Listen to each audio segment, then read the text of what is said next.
here with Valine Georgeson, who has been leading our pastry team, one of 3 chair people, and part of the pastries for many, many years, right, Valine? Way too many. She's going to tell us a little bit about some of the supplies that are made and what we need to start baklava. Our guests are often curious as to what exactly is in baklava. They know what it tastes like, they know what it looks like, but they really don't know what is in it. And here at the Annunciation Cathedral, we do in every pan that we make, they make every pan exactly the same way, same ingredients. Use 2 pounds of phyllo dough, and if you're not familiar with phyllo dough, pardon, it's very thin dough.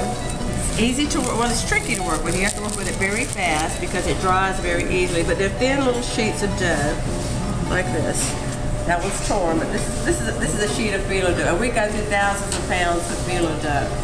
And in an average pan of baklava, there might be 40 phyllo dough in each one, with counting all the layers. So we use 2 pounds in every single pan. We make what we call spice bags. What we do is that we get these bags and we chop our own nuts. We use pecan. We do 1 cup of sugar, and teaspoons of cinnamon, and 1 teaspoon of nutmeg. And we put everything together in the bag and we mix the bag up. So when we start, every bag is the same, so we don't have to worry about is anything missing. Alright, so first we butter the pan.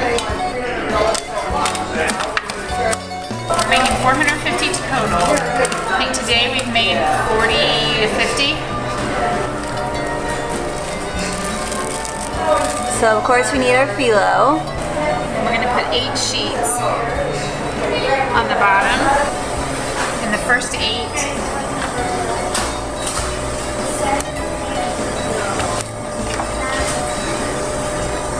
really load on the butter.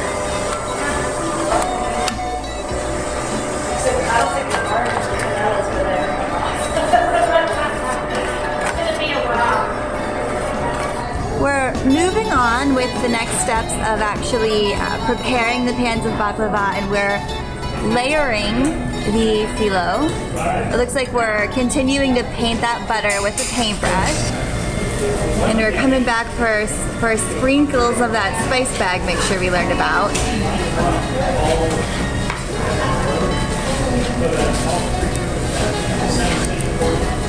Very nice. I'm spending some time with Mrs. Eleni Soumiotis here, who has been making baklava and doing other wonderful things for our church for many, many years. And I'm told she is the fastest maker of baklava pan.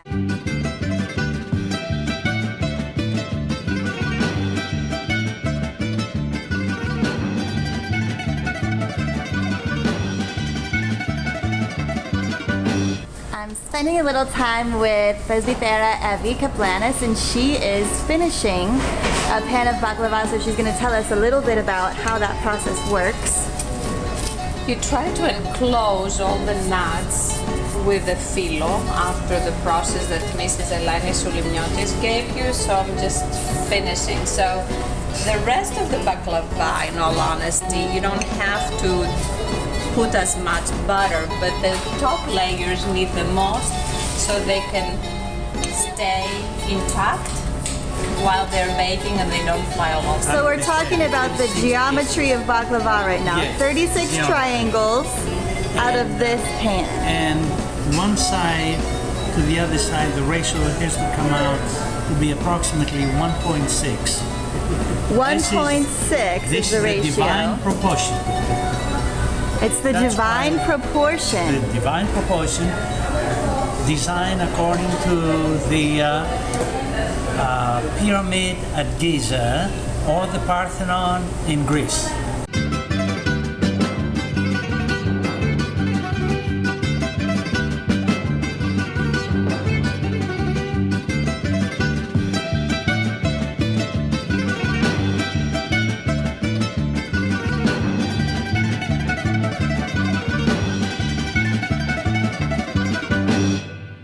Takes 90 minutes. 90 minutes in the oven. Cook 15 trays of baklava. Okay. So the step we're seeing here is actually the creating of the syrup, the making of the syrup. That's poured on top as the last step. What is in the syrup? You make the syrup? Yes, we make the syrup, and I'm not supposed to tell you everything. Don't tell us the family secret. It's a secret. So we have about 3 cups of syrup here in this picture. 4 cups. And while the baklava is hot, just came out of the oven, and just pour the syrup that is made previously, either cold or hot.